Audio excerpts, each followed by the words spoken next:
Hello guys, welcome back to commerce zone. और आज हम कवर करने जा रहे हैं हमारा बहुत ही छोटा सा टॉपिक जो कि रहेगा आपकी कुछ क्वालिटेटिव कैरेक्टरिस्टिक्स ऑफ अकाउंटिंग के ऊपर। अब कैरेक्टरिस्टिक्स का मतलब क्या होता है? देखिए, किसी भी इंसान के अंदर आप अगर कुछ ढूंढोगे तो आप उसके कुछ फीचर्स ढूंढोगे, कुछ पॉजिटिव चीजें, कुछ नेगेटिव चीजें, यानी कि वो चीजें जो कि उसको दर्शाती है कि हाँ यार ये बंदा ऑनेस्ट है, ये बंदा जो है सच बोलता है, जेन्युइन बंदा है, तो वो होते हैं उसके कैरेक्टरिस्टिक्स। उसी तरह से अकाउंटिंग के भी कुछ कैरेक्टरिस्टिक्स होते हैं जो कि वो डिमांड करती है कि ये चीजें तो ना आपके बिजनेस के अंदर होनी ही चाहिए, तभी अकाउंटिंग बढ़िया चलेगी। तो इसीलिए इसको नाम दिया गया है क्वालिटेटिव कैरेक्टरिस्टिक्स। मतलब ये क्वालिटी तो आपके बिजनेस की ट्रांजैक्शंस में, आपके बिजनेस के अंदर होनी ही चाहिए, आपके अकाउंटिंग के अंदर होनी ही चाहिए, राइट। चलिए, तो वो चार क्वालिटीज जो मैं चुन के लाई हूँ वो है reliability, relevance, understandability and compatibility, जो कि आपकी बुक में भी आपको सेम ही मिलेगी।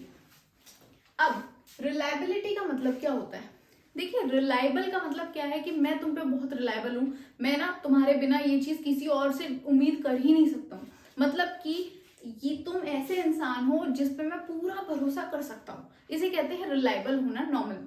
तो अब अगर अकाउंटिंग की बात करी जाए तो अकाउंटिंग फैक्ट्स पे चलती है, इंफॉर्मेशन पे चलती है।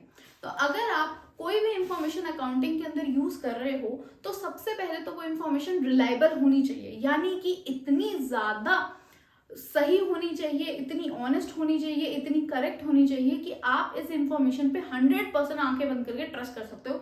तो आप जो हो एक बेस्ट अकाउंटिंग इंफॉर्मेशन लेकर आए हो, तो इसे कहते हैं रिलायबिलिटी। इसके बाद आपकी आती है रेलिवेंस। रेलिवेंस का मतलब क्या होता है कि भाई तू जब बात बोल रहा है वो सही भी बोल रहा है, मतलब इस कंटेंट के हिसाब से तेरी बात सही जा रही है, मतलब तू ठीक होगा, लेकिन क्या इस वक्त तेरी इस बात की जरूरत थी, राइट। अब आपसे पूछा जा रहा है कुतुब मीनार का, तुम कह रहे हो यार आगरा का वो पेठा बहुत स्वाद है।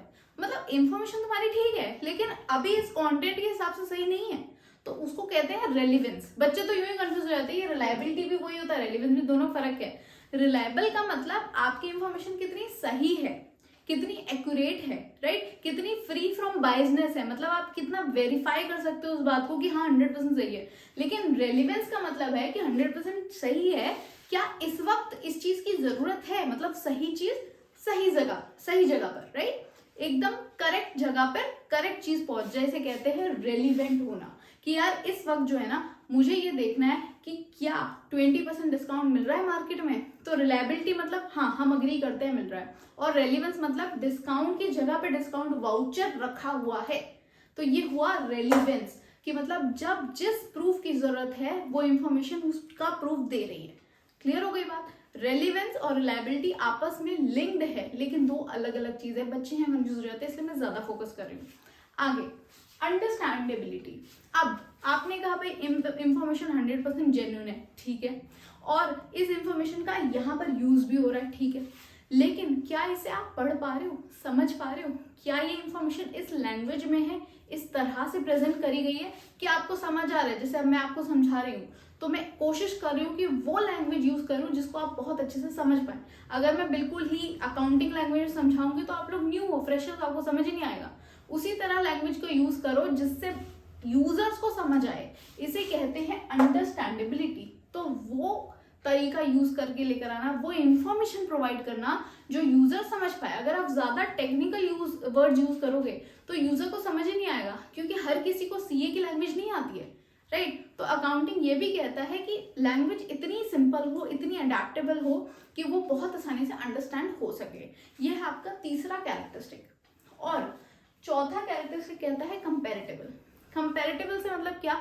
अब देखिए, आप हो फर्म ए, आपने अपना प्रॉफिट एंड लॉस स्टेटमेंट बना दिया, और आपका जो प्रॉफिट एंड लॉस स्टेटमेंट है, हो सकता है कि आप फाइनेंशियल ईयर लेकर चल रहे हो अप्रैल से लेकर मार्च, और अब आप कहते हो कि वो जो मेरे सामने वाली टक्कर की कंपनी है वो कितना प्रॉफिट कमा रही है।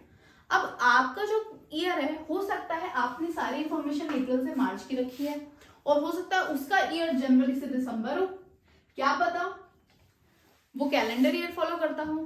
तो क्या अब आपकी इंफॉर्मेशन और उसकी इंफॉर्मेशन कंपेयर हो सकती है? क्या इंटर फर्म कंपैरिजन पॉसिबल है?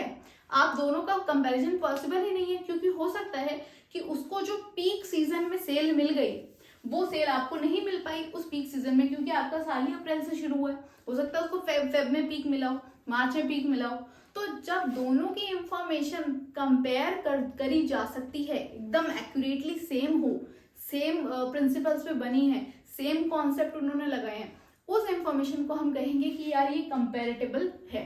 अदरवाइज अगर आप दूसरे ब्रांड के जूते पहन रहे हो, वो दूसरे ब्रांड के जूते पहन रहे हो, फिर कह रहे हो अरे तेरा भी तो पिंक है, मेरा भी पिंक है, सेम ही तो हुआ।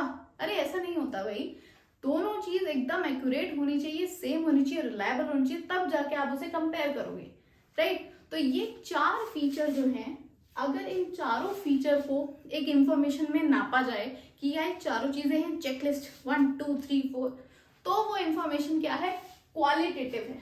अदरवाइज हम उसको एक क्वालिटेटिव इंफॉर्मेशन नहीं कहेंगे।